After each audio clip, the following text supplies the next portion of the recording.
Bonjour et bienvenue dans cette émission qui reçoit aujourd'hui le président de l'Action républicaine pour le progrès, Monsieur Emmanuel Ilunga. Alors, sur la table à côté du micro, on voit une petite statuette. J'espère que Monsieur Emmanuel Ilunga n'est pas un féticheur. Non. Parce que les Congolais, généralement, lorsqu'il y a quelque chose qui sort de la normalité, ça fait énormément peur. Pourriez-vous nous expliquer ce que ça signifie? Ouais, merci beaucoup. En tout cas, je remercie le bon Dieu de me donner cette occasion de pouvoir vous parler à mes compatriotes. Et en fait, c'est une statuette que j'ai achetée il y a 15 ans. C'était dans un brocante, dans une brocante plutôt. Et c'est la reine égyptienne, la reine Hatshepsut, qui est porteuse de vie. Et ça symbolise vraiment une spiritualité forte. Et comme moi, j'ai envie de porter la vie de mes compatriotes, amener cette vie. Et donc, je pense que cette symbolique, elle colle parfaitement avec mes ambitions. Porter la vie, porter vos compatriotes, ce qui se résume par les slogans qu'on voit derrière vous. Motema na mboka, mboka na motema, c'est vachement bien trouvé. Absolument, et bâtissons. Donc comme je ne peux pas bâtir seul, il faut rentrer dans cette dynamique avec l'ensemble de nos compatriotes qui ont envie que leur pays change et qu'ils retrouvent leur dignité.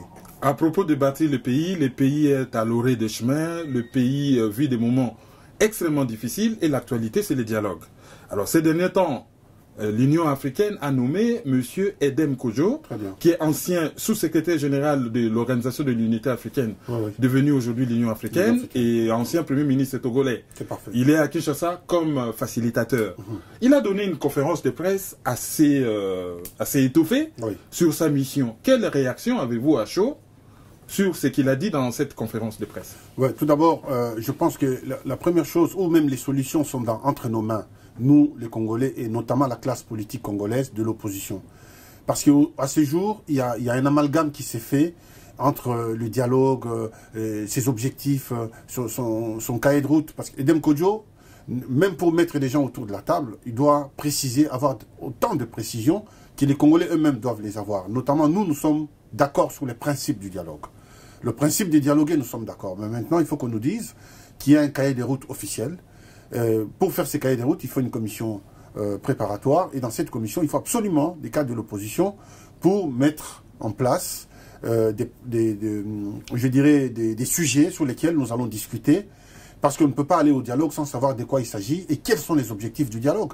Si le dialogue a un objectif de faire une transition pacifique, parce que la transition se détermine devant nous, et qu'au cours de cette transition, ça sera sans les autorités actuelles, je pense que ça ne gênera personne.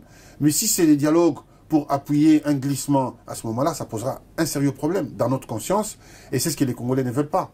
Donc c'est pourquoi il est important de savoir quels sont les contenus du dialogue et quels sont les objectifs poursuivis. Alors, à propos des contenus, si on vous demandait, vous, M. Emmanuel Ilunga, de proposer un contenu pour les dialogues, très bien. Quel sera ce contenu? Nous, le contenu, je vais donner trois points, comme ça, rapidement. Je prends par exemple, je dirais en une phrase, tous les acquis démocratiques ne sont pas négociables. Parce qu'ils font un consensus au sein de l'opinion nationale congolaise. Entre autres, l'élection du président à deux mandats, l'élection du président au suffrage universel. Là, nous sommes à un tour, mais il faut le mettre à 2 tours. Parce qu'un chef d'État qui est élu avec 25% de la population n'a pas une légitimité forte. Donc il faut mettre les élections, il faut retourner à 2 tours pour donner de la légitimité à son élection. Et puis, ce que j'ai dit, le mandat du président s'arrête. Ça, c'est non négociable. 2 fois, le premier mandat, le deuxième mandat, on ne peut plus négocier. Et qu'aujourd'hui, s'il y a une transition, la transition se fera avec des nouvelles autorités qui vont diriger la transition et qui ne seront pas candidats aux élections prochaines, par exemple. Donc c'est un certain nombre de choses de cette nature qu'il faut absolument mettre sur la table pour discuter. Mais on ne peut pas dire, on met les dialogues pour discuter sur les autorités actuelles qui sont là, qui ont fait presque 20 ans au pouvoir et qui ont pratiquement échoué, et leur dire, voilà, on fait les dialogues pour que demain, vous puissiez mener encore la transition. Ça, les gens ne sont pas d'accord. Mais si les choses sont claires, moi je ne pense pas que les Congolais sont aussi fermés comme on peut le penser. Si les choses sont clairement définies, on explique aux Congolais que les dialogues, c'est pour discuter sur tel point, tel point, tel point, tel point, tel point. À ce moment-là, en âme et conscience, chaque Congolais peut dire, moi j'ai dit non, ou moi j'ai dit oui. Parce qu'il saura pourquoi il a dit non, il saura pourquoi il a dit oui. Mais refuser d'emblée comme ça le mot dialogue, ça pose vraiment des sérieuses questions comment dirais-je, d'amalgame. Alors, mais le problème, lorsque vous parlez de refuser d'emblée, ne pensez-vous pas qu'il y a un problème avec la vision qu'en a l'opinion publique. Parce que au niveau de l'opinion publique, même s'il n'y a pas de statistiques officielles, on a comme l'impression que l'opinion publique est hostile au dialogue. C'est normal. L'opinion veut les changements. L'opinion souffre. L'opinion a faim. L'opinion n'a pas de médicaments. L'opinion n'envoie pas des enfants à l'école. Il y a un chômage des masses qui ne dit pas son nom. Mais le rôle d'un homme d'État, c'est d'expliquer à son opinion publique, voilà la démarche qu'il faut adopter pour arriver au résultat. Parce que suivre l'opinion, c'est bien. Mais ce serait mieux d'expliquer pourquoi les principes, nous l'acceptons et qu'à ce jour, si dans le calendrier du dialogue, on inclut que les autorités actuelles, leur pouvoir s'arrête au mois de novembre, il n'y a aucun mal à faire le dialogue. Parce que on va préparer simplement les statuts du chef de l'État après les dialogues. Il sera quoi? Il va exercer quelle fonction? Ça peut se discuter. Mais dire que préparer les dialogues pour faire un glissement, là, aucun Congolais n'est d'accord. Alors, en 2013, l'opposition a demandé un dialogue, que le pouvoir a refusé. Oui. Maintenant, le pouvoir demande le dialogue, que certains de la classe politique qui étaient dans l'opposition refusent. Mais la classe politique, surtout celle qu'on appelle dès l'opposition, envoyait un message brouillé. Quel est, au fait, le message de la classe politique proche de l'opposition? Enfin, je dirais la classe politique de l'opposition, elle est double, elle est divisée. Il y a une partie, il y a une opposition qui dit nous ne voulons même pas entendre parler du dialogue. Et il y a une opposition qui se dit non, attention. Il y a le mot dialogue, mais le dialogue renferme quoi? C'est comme on vous dit, rentrez dans cette maison. Vous ne savez pas, dans cette maison, il y a de l'or, il y a du diamant. Vous ne savez même pas, vous dites non, je ne rentre pas. D'abord, il faut poser la question, je rentre dans cette maison, pourquoi? Je rentre dans cette maison pour faire quoi? Pour prendre quoi? Et pour quel objectif? Moi, je pense que nous, la classe politique, son rôle premier, c'est ça.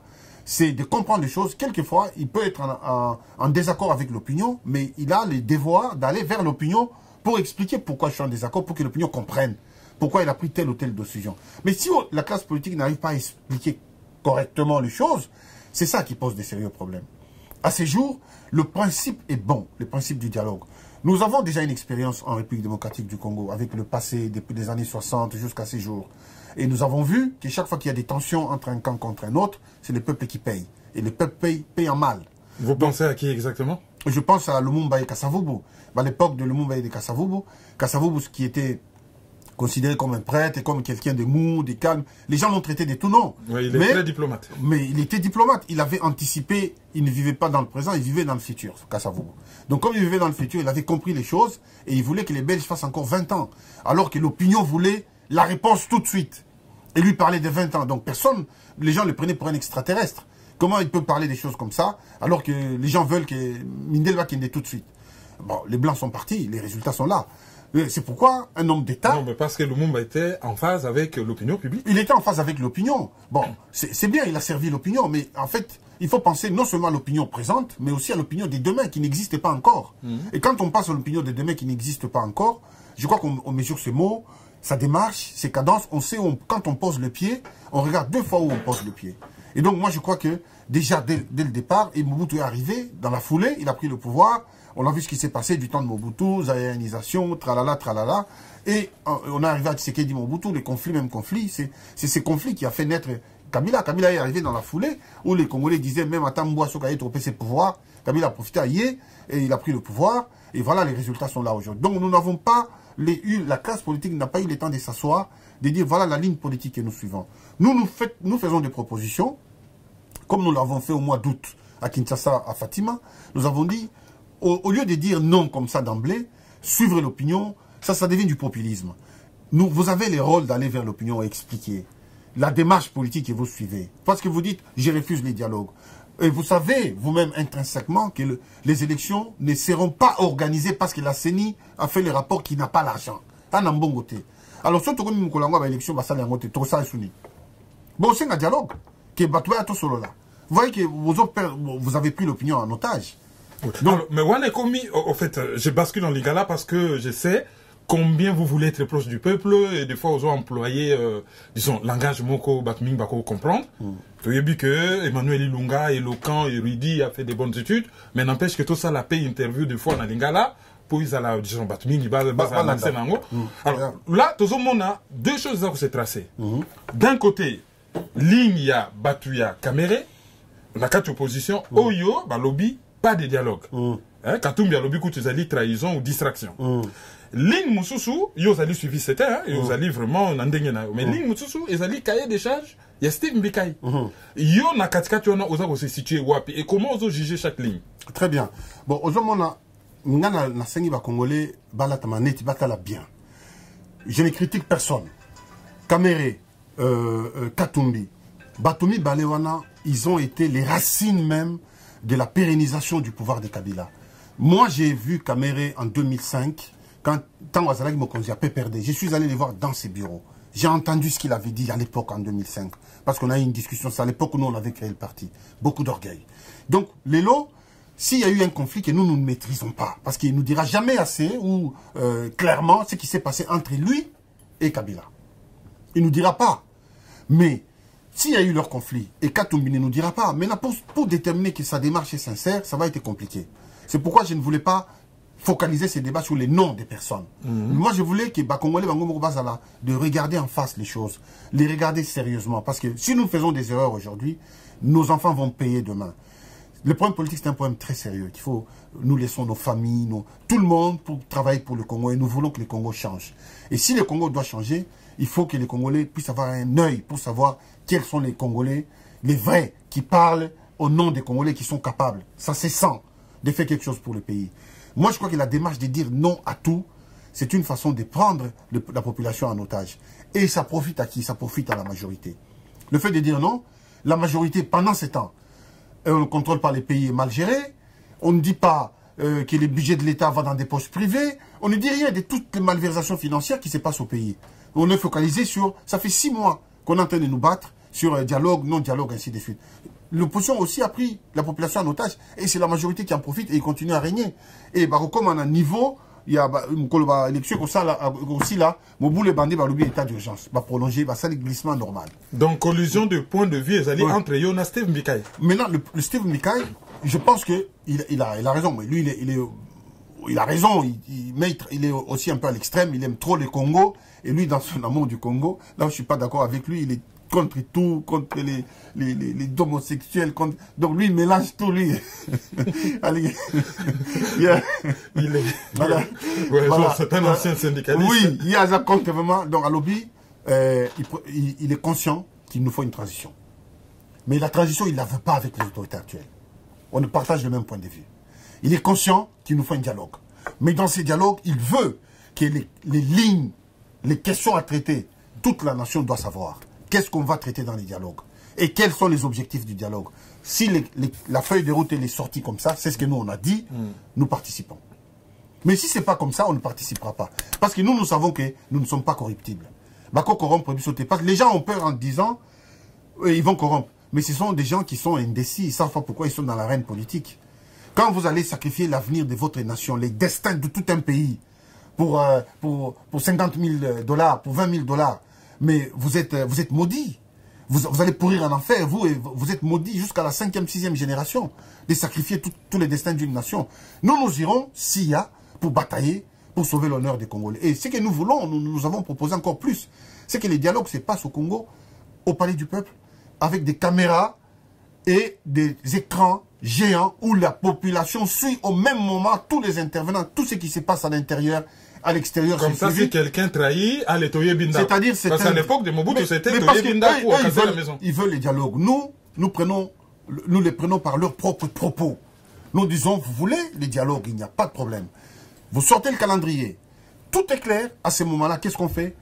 On appelle la population. 100 000, 200 000 personnes sont dehors en train de camper, pacifiquement, en train de suivre ce qui se passe à l'intérieur. Mais vous verrez que les changements vont se passer tout de suite. Alors, vous demandez un dialogue en 2013, oui. Kabila refuse. Lui, il est demandeur maintenant. Oui. Vous acceptez, certaines personnes refusent. Votre acceptation doit être perçue comment? Et c'est la façon pour piéger Kabila. Oui, nous pensons, nous, sincèrement, qu'on ne peut pas accepter les dialogues comme ça. Non, on accepte le principe. Il faut toujours rester sur les mots. Les mots ont leur sens. Le principe du dialogue, nous acceptons. Mais avant d'arriver au dialogue, nous voulons savoir qu'est-ce qu'il y a, quel est l'objectif. Si c'est l'objectif de permettre à quelqu'un de se pérenniser au pouvoir, nous ne voulons pas. Alors, une question qui me vient à l'esprit. À un certain moment, Kabila avait proposé 4 noms au secrétaire général des Nations Unies, oui, comme facilitateur du dialogue. Parce qu'apparemment, pour la classe politique congolaise, il faut qu'il y ait une garantie de ce qu'on appelle pompeusement. Nganayo, selon ma formation, ça n'existe pas. Mais entre guillemets, communauté internationale. Très bien. Et ça dit garantie que Kabila a triché, a fraudé, a manipulé Batouti. Alors, hier Kabila a sengaki, a pesaki ba Combo et pas ya secrétaire général des Nations Unies. Mais curieusement, tout le monde, une organisation régionale, Union africaine, a Bimisi et Edem Kojo. Que pensez-vous d'Edem Kojo? Oui, mais pourquoi ça se passe comme ça? Parce que le jour où la majorité a envoyé les noms à Ban Ki-moon, il y avait Dos Santos, Ibrahim Niass, il y avait Saïd Zinit, l'Algérien. Moustapha Niass plutôt. Moustapha Niass, excusez-moi. Moustapha Niass, Saïd Zinit, Eduardo Dos Santos, et puis le quatrième, j'ai oublié. Donc, maintenant, parmi les 4 noms qu'il avait envoyés à l'ONU, les Nations Unies ont répondu les lendemains, les jours d'après, pour dire que non, c'est pas comme ça que ça doit se passer. Les Nations Unies est une organisation autonome. Vous ne dictez pas en disant nous avons choisi tel, et puis envoyez-le nous. Non, si c'est comme ça, vous-même vous le choisissez. Si vous voulez que les Nations Unies organisent le dialogue, c'est nous, Nations Unies, qui organisons, qui choisissons les interlocuteurs et qui choisissons les lieux où le dialogue va se passer. Et quand vous venez au dialogue, vous êtes tous au même pied d'égalité. Comme ce qui a été dit à Addis Abeba. On ne changera pas d'un iota. La réponse de Ban Ki-moon était juste au lendemain, direct. C'est pourquoi, dans cette démarche, peut-être que ça ne s'est pas accordé avec les Nations Unies et ils sont retournés vers l'Union africaine. L'Union africaine, la réticence aujourd'hui de la classe politique congolaise, en même temps, je comprends pourquoi. Parce que, comment ça s'appelle, le président sud-africain, Jacob Zuma, c'est un homme qui a des intérêts au Congo. Surtout avec son neveu, mais des intérêts énormes. Son fils et son neveu. Avec son fils, il a des entreprises, il est dans les mines, lui-même, Jacob Zuma, il est décrié chez lui pour une question de malhonnêteté, de malversations financières et autres. Et sa femme, une de ses femmes... Ex-femme, oui, parce qu'il en a 4 maintenant. Non, il en a beaucoup, c'est un chef Zulu. Donc, une de ses femmes est aux Nations Unies, envoie un émissaire. Donc, il y a toujours un soupçon, n'est-ce pas, je dirais, des trafics d'influence. Et c'est pourquoi l'opposition est réticente. Mais si réellement la majorité veut les dialogues, la majorité doit être claire là-dessus. Parce que la majorité fonctionne aussi dans les flous. Et dit les dialogues, on ne sait pas. Dialoguer sur quoi? C'est ça. On va dialoguer sur quoi? Sur quel problème? Donc il faut que la majorité sorte un calendrier clair. Et que l'opposition, en proposant à l'opposition le calendrier, voilà le calendrier, et l'opposition peut lui dire, je veux ou je ne veux pas. Mais sous cette forme-là, c'est pourquoi en même temps l'opposition soupçonne une forme de, je dirais, une manière de glisser tout doucement et de se pérenniser au pouvoir. Et ça, les Congolais n'en veulent pas. Non. En tant que politicien, parce qu'on parlait à la fois en français et en lingala, en tant que politicien, dialogue ça qu'on s'est préparé, peut-être qu'on ça peut-être qu'on ça mais yo peut oser préparer un peu candidature na yo, oser préparer futur politique na yo. Alors, na moni d'ailleurs qu'on surprendre yo en pleine réunion. Aux alliés déjà prêts par rapport à l'élection, ceux qui ont ça ou pas, ils sont déjà prêts. Nous sommes préparés. Nous sommes préparés, nous avons beaucoup travaillé depuis des années. Nous y travaillons depuis, je dirais, même 2009. Et nous sommes prêts, nous avons des équipes constituées, nous sommes prêts. Mais en tout cas, le travail que nous avons fait, c'est sur le plan international. Nous avons beaucoup travaillé. C'est tout ce que je peux vous dire. Mais dans mon budget électoral, ils alliés énorme. Oui, même si vous alliez entrepreneurs, ou toujours travailler avec l'Afrique, la Côte d'Ivoire, la Guinée, les Congo, vous avez un contrat un peu partout, vous avez employé, mais... Absolument, mais il faut savoir que le Congo, la taille de notre pays, mérite justement un tel budget parce que tous les mécènes à qui nous faisons l'appel du pied pour nous aider, et je pense que ce n'est pas une seule personne qui sortira un tel budget, mais plusieurs personnes, la mutualisation des efforts fera en sorte qu'on puisse atteindre ne serait-ce que la moitié. Alors, généralement, il y a des politiciens, il y a diaspora. Oui. Na kati ya diaspora, tout ça na ba politiciens ba outi na États-Unis, ba bimi na Belgique, ba bimi na France, voire même en Afrique du Sud. Oui. Et même dans les pays moussous africains, mais ba Congolais à diaspora. Oui. Yo ali na place forte ya diaspora, c'est la France. Oui. Mais na place forte, on a comme l'impression que Bozali un peu détaché pour hiatus na Congo et Zalaka. Pas entre l'opposition et le pouvoir, mais entre la classe politique généralement corrompue et la population qui ne s'y retrouve pas. Alors, Yozali vraiment a un de siège, il y a des combattants. Ngana yo to discuter un peu souvent en privé, qu'est-ce que tu en penses? Ah, nazali proche na bango, to solo la bien. Lelo na memelio un échantillon des combattants. Tozana Guillaume à outil Allemagne, Tozana Calva à outil Strasbourg. Très bien. Nalingina lâché bino, beau discuter librement. Pourquoi est-ce qu'il y a cette impression-là que bozo vivre na bango, mais bozali distant, des fois c'est batakinde, bazo courtiser bango, plus que bino et ngana ozongela yo tout de suite après. Donc j'appelle les deux combattants. D'accord. Bonjour mon ami, mon cher ami, Calva. Bonjour. Comment vous allez? Ça va très bien, merci. Très bien. Oui, merci. Je suis à votre disposition. Non, on va se mettre tous à la disposition du Congo. Très bien. Parler un peu d'un pays. Normalement, nous les combattants, les indignés congolais, pour enlever peut-être la connotation congolaise, on ne s'affiche pas trop avec ceux qui affichent clairement leurs ambitions politiques. Parce que normalement, ce n'est pas moi ou nous, les Congolais, les indignés, de venir vers les politiques. C'est les politiques qui doivent s'appuyer sur nous. J'ai suivi un peu votre interview ici. Vous parlez beaucoup de l'opinion du peuple congolais. Mais malheureusement, on constate de la manière où vous nous snobez, on va dire. On est tellement éloignés les uns les autres qu'il y a une fossée. Mais le quoi qui est seulement dans l'Iloba. Monsieur Dokumu nous assure moi des ventes solo là entre les Congolais avant de nous un dialogue n'est ennemi en boca. Voilà. Pourquoi Buno, politicien n'abisso déjà, pour ça là qui est forté, pour s'appuyer sur un peuple qui est debout et qui est pourtant besoin de pour diriger Mboka n'abisso. D'accord. Très bien. Merci beaucoup.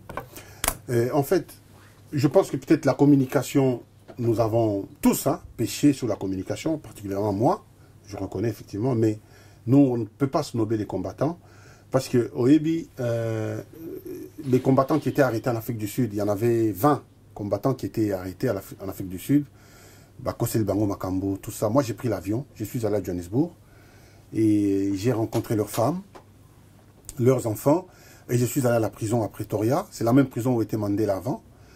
Et j'ai vu les directeurs de la prison, j'ai demandé à ce qu'ils les réunissent pour que je les rencontre. Parce qu'ils sont comme dans la prison qu'on a, il faut rencontrer chaque personne par jour. Donc il fallait que je fasse 20 jours. Moi je lui ai dit, je ne peux pas faire 20 jours, c'est trop. Et donc si vous pouvez, il les a tous réunis dans une salle. Et donc on m'a fouillé, on nous a fait rentrer avec mon équipe. Je suis allé les rencontrer pour discuter, pour savoir pourquoi Bakangi Bango et qu'est-ce qu'il faut. Donc j'ai longuement discuté avec eux. Et après, ils nous ont dit, bon, maintenant, il faut prendre un avocat et tout ça. Quand je suis revenu à Paris, j'ai mobilisé des amis, j'ai collecté des fonds, on a envoyé plus de 8, 9 000 $, je ne me rappelle pas si c'est 10 ou 12 000, je ne me rappelle pas très bien. En tout cas, on a envoyé une somme assez importante pour Bazo avocat, de manière à ce que libérer Bango. Ils ont eu l'argent et on a envoyé l'argent aussi à leurs femmes, à peu près 3 000 € pour payer des commodités quotidiennes. Donc c'est pour dire qu'on n'est pas éloigné des combattants. Et en venant ici, on a pris l'avion, on est allé aux États-Unis dans le Delaware, voir, parce que parmi eux, le 20, il y avait un combattant, James Kazombo. Soukana paradis fiscal Delaware. Oui, dans le Delaware, et qui était, sa femme était là-bas avec des enfants, on n'avait pas de nouvelles de son mari. Nous, on l'a trouvé vraiment dans un état de tristesse. Et donc, nous, on a quitté Paris pour aller la rencontrer. Nous sommes allés chez elle, nous sommes restés, il y avait beaucoup de neige ces jours-là.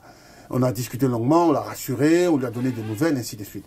Donc c'est dire qu'on est toujours proche des combattants. Peut-être la communication n'a pas été à la hauteur du travail que nous faisons. Mais en même temps, il faut savoir que nous, dans l'opposition congolaise, nous n'avons pas suffisamment de moyens pour être partout à la fois. Donc il faut que vous, de l'autre côté, si vous avez des remarques comme ça à faire, ou des suggestions, il est toujours mieux de nous contacter pour faire des suggestions. Parce que si on attend simplement que ça vienne d'en haut, ça peut venir aussi d'en bas. Donc les deux sont valables. Si vous avez des suggestions, nous sommes prêts à prendre. Mais en tout cas, on ne peut pas snober l'opinion parce que nous travaillons pour l'opinion. Moi, je suis mobilisé pour ma patrie. Moi, j'aime le Congo, j'aime beaucoup mon pays et tout le monde le sait, même ma pauvre mère qui est décédée, elle m'avait dit tout ce que tu fais pour le pays, maintenant, donc il faut le faire, il faut reculer devant rien. Tu peux avoir le feu devant toi, mais il faut reculer devant rien. Donc moi, je sais que j'aime mon pays, peut-être qu'on pêche sur la communication, qu'il faut améliorer. On a besoin de vous justement pour améliorer des aspects qui ne sont pas corrects. Nous, ce qu'on cherche à démontrer et à inverser, ces fameux rôles où où le politicien pense qu'ils sont en haut et que nous sommes en bas. Le pouvoir, c'est nous. C'est le peuple qui a le pouvoir. Si vous ne venez pas vers nous, ce n'est pas à nous de venir vers vous.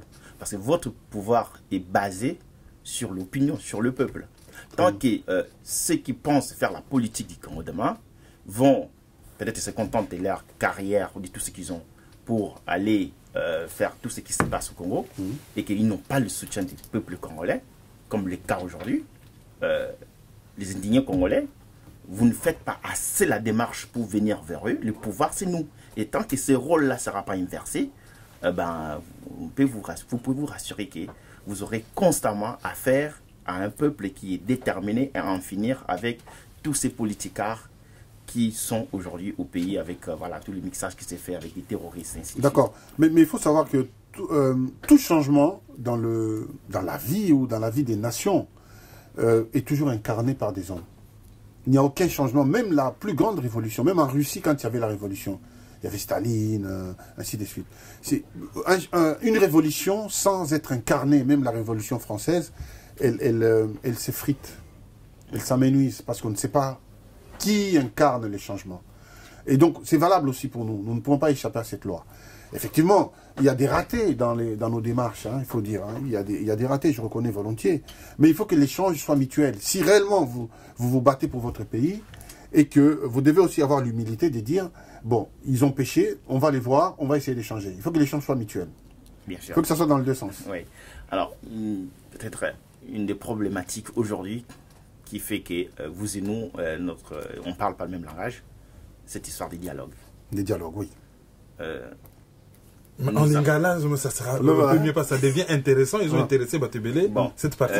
Il faut la dialogue. C'est-à-dire que solo là. Que solo solo là mutu. Bah tout développer. Surtout développer ce qu'on a il faut tout terrain d'entente moi se retrouver on a se retrouver. Déjà sur base de ça. Et les autres qui sont là na Kabila. Il y a se retrouver peine à compte na yenga qui se retrouver pour se développer. Donc, vous trouvez qu'à un moment donné, mon taux yazo salaki non afin de pouvoir. Mon takangi basingate afandi, il fallait chaque année bâtir une certaine somme, 200 millions, je crois bien, pour préparer l'élection. Il n'a rien fait de tout ça. D'accord. Et de se retrouver à quelques mois de l'élection. Je ne comprends pas déjà qui demande le dialogue. Est-ce que ONU, machin international, opposition, Kabila, majorité présidentielle. Donc du moment qu'on a Bissou, c'est le flou. Et quand il y a le flou, il y a ce qu'il y a quelque part, il est lourd. Voilà, tout à fait. Alors Bissou de l'oubli, dans tout cela, langage na Bissou, tout inventé, à ta ouragan, moko balayer tout. Comme ça, au moins, tout bandela, tout à zéro. Mais Bino se subtiner kakabo kene na dialogue, sachant que beaucoup Kaboula pouvoir. Tout développer, on se retrouver, ceux qui sont battus. D'accord. Moi, je ne vois pas les choses sous cette forme. D'abord, dialogue, sous cette forme-là, moi aussi, j'ai dit non. Et nous, qu'est-ce qu'on dit? Il y a l'opposition, pour éclaircir les Congolais, opposition, na Congo, on n'est pas en bloc. Il y a une partie, il y a opposition, Balobi, Tolini Koutou, Koyo Kalikambouana, dialogue, même pas le mot dialogue. Dans cette opposition, il y a Faïlou, il y a Kamere et les autres, les Lissanga Bonganga, tout ça.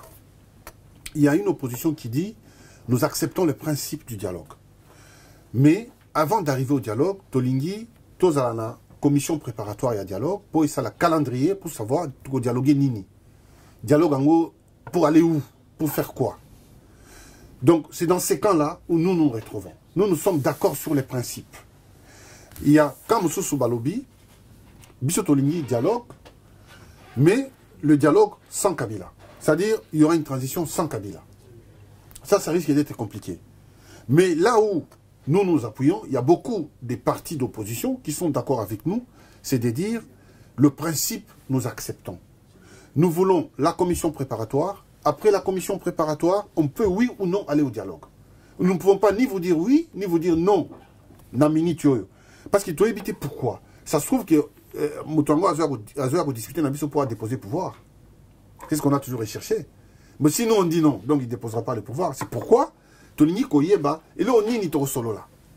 Tout développer, d'accord. Mais quoi? Voilà, donc comme on ne sait pas, l'opposition dit, nous acceptons le principe du dialogue et nous voulons qu'il y ait une commission préparatoire pour nous préparer les calendriers.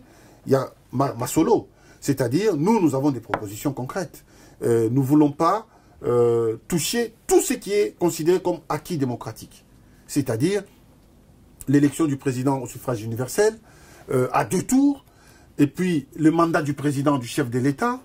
Donc, nous changer les temps, par exemple, de quitter des 5 ans, 7 ans pour les mandats du président de la République. C'est-à-dire il y a tout ce qui est acquis, dont les Congolais sont battus pour acquérir.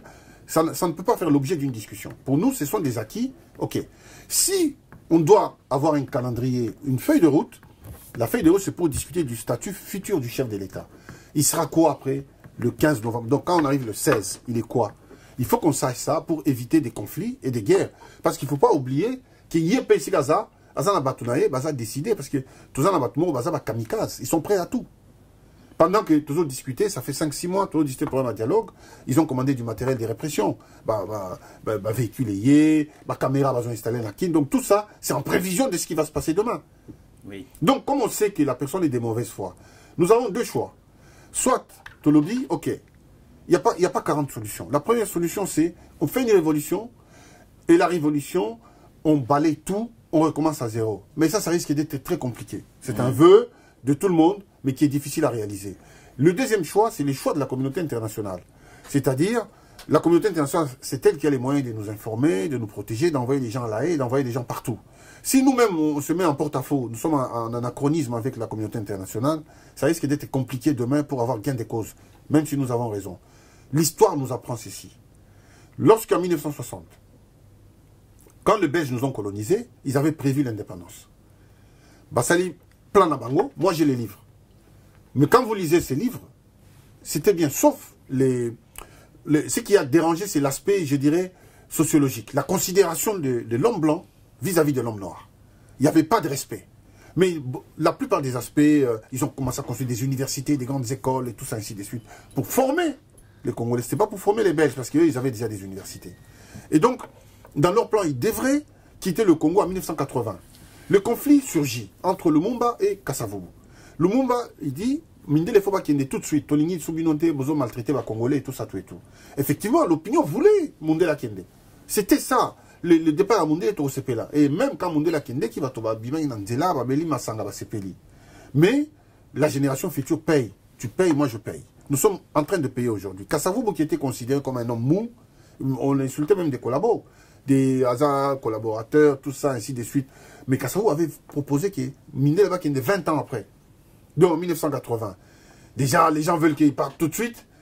Si Kasavubu n'était pas visionnaire, il allait dire, pour contenter l'opinion, Boba Kende même 1 an après. Mais il a dit 20 ans. 20 ans, c'est-à-dire c'est une décision réfléchie. Mais malheureusement, il n'a pas été écouté. Donc aujourd'hui, en âme et conscience, tous les Congolais doivent réfléchir et se dire, entre les deux démarches, qui avait raison, qui avait tort. Oui. Voilà. Nous arrivons, Mobutu prend le pouvoir. Nous arrivons, Mobutu prend, on va à la CNS, à la Conférence nationale souveraine.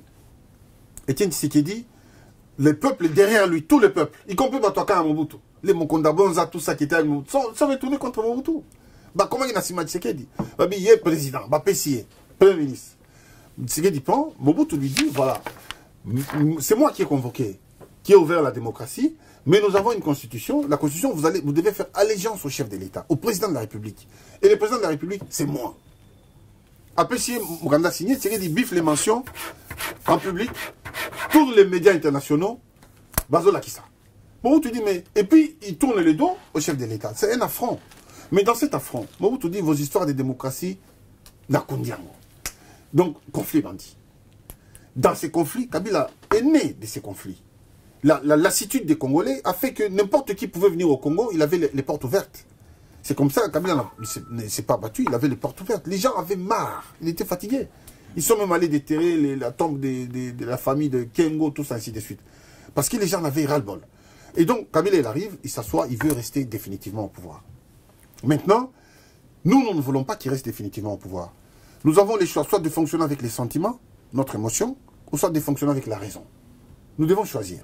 Et quand on veut fonctionner avec la raison, quelquefois on n'est pas en phase avec l'opinion. Parce que la raison réfléchit. Et les sentiments, c'est autre chose. Les années, moi, moi, si, Azu Mobali, aux Epsano Mobali, on a ça bien été. Ce qu'on a ça, c'est toujours difficile. Hein. Mais, yo tata Mobali, tu as raisonné.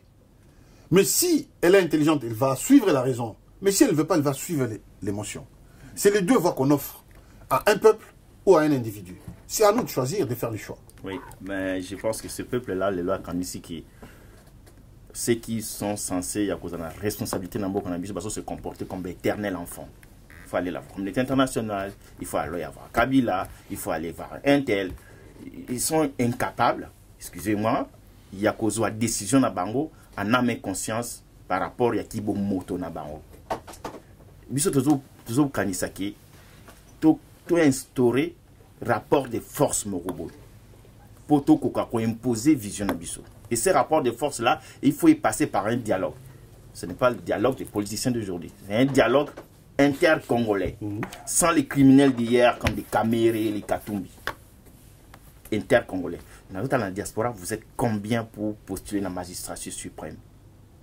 Pour ça, le dialogue inter-congolais, boya comment on a bandé qu'on a bino bindigné congolais, tout ça, la ndengé peut instaurer rapport de force au yokopé saki, mukile respecter bino et bandako yoka bino. Mais bino bozo qui nous senga na mukile loko ya bino moko pour pas pêcher la bino. Quelque part, tu comprendre que non. Ndenge bozo lingabo présenté comme biso ba combattant, on comprend rien, mais nous on a compris que il faut biso nanto récupérer pouvoir na biso, rapport de force on les a instauré, et c'est là simplement après bateau oyo bazo konda biso le lobaya ko senga biso te négocier na bango pour tout ça là, tout instaurer système en place que non bango baza gagnant biso za gagnant. Ce qui est to continuer éternellement à courir derrière bango. Pour déshabiller, c'est important pas habiller Saint-Jacques. Combien il couvre le match n'est qu'à chauffer. C'est ce qui arrive. Bon, dans la question, j'ai relevé 2-3 choses. Mais la première, c'est que nous sommes en train de travailler au niveau, déjà, il y a diaspora, comme Thierry Maïzo à Lobaki, Batumsou aux États-Unis, mais on se voit, pas en public, on se voit dans la semaine, quelquefois dans des restaurants, on mange ensemble, on discute très sérieusement. Il y a comment est-ce qu'on va organiser toute la diaspora autour d'un projet fort. Sans les propriétaires qui nous semblent les indignés. Non, on va associer, mais chaque démarche commence toujours par un. On ne peut pas faire 10 km sans avoir fait 1 km. Il faut déjà commencer par faire 1 km. Si vous voulez faire 10 km, là, vous allez sauter. Et si vous sautez, vous allez pas pouter au Boukana. Donc il faut prendre vraiment le temps de faire bien les choses. Parce qu'on veut être pris au sérieux, comme au Tukoloba. Donc il faut faire sérieusement les choses.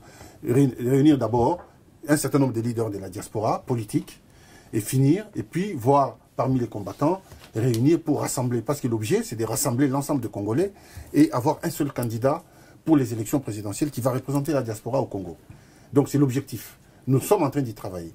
Voilà. Alors, pour clôturer cette interview, Namasolo Naokaki hors micro, Zaine Loko Mogo, combattant Bazako déploré, Balobi, Bango Bazaraka Nabino, mais Batbaou Takakin, Bayaka courtiser Bango, bayaka même ko linga bango awa so na bi ko linga eza neti nde toaki bana mike mutu moko uti na quartier musika ay ko linga mwasi na quartier na bino ale bokomi ba jaloux mais bino bozalaka na mwasi ona bomona kayeti alors batakin bakoma ko ya ko luka ko rassembler ba combattant ko solola na bango mais bino bat bozalaka na bango awa apparemment solo la gana bango te bon ozolo bate au nom de tous les combattants mais je pense que dans le futur si ko bino na bango batom crochet kozala vous êtes ensemble nous devons améliorer nos relations avec le monde des combattants.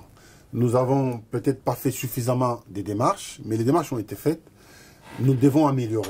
Je suis totalement d'accord avec vous que nous devons améliorer pour accentuer la proximité entre nous, la classe politique congolaise et la diaspora, et les indignés, comme ils s'appellent. Ils ne veulent plus les mots combattants, mais ils veulent indignés. Non, tous les mots sont bien. Résistants, combattants, indignés, c'est tout ce qui montre un peu le ras-le-bol. Il y a un peuple, et en fait, ceux qui nous ont présents, un vrai combattant, coup de bande qu'on a dans la vidéo, comment que nous avons un politicien pour nous avons expliqué aux politiciens que le pouvoir c'est nous. Le peuple a décidé, Bissou Batunde, tout ça le pouvoir. Bango so balingi ba récupérer Mboka na Bango, Mboka na Bissou, ou ba diriger Mboka na Bissou.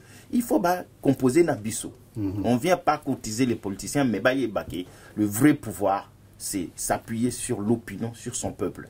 Et le pouvoir, ça s'octroie, ça s'impose. Donc, il faut voilà un peu le message. Juste demander à M. Manuel Ilunga de nous rappeler comment on fait pour rejoindre l'ARP. Bon, écoutez, ils peuvent aller rapidement sur mon blog, www.emmanuelilunga.com. Il y a des bulletins d'adhésion là-dessus. Et il y a des numéros de téléphone, des contacts sont là.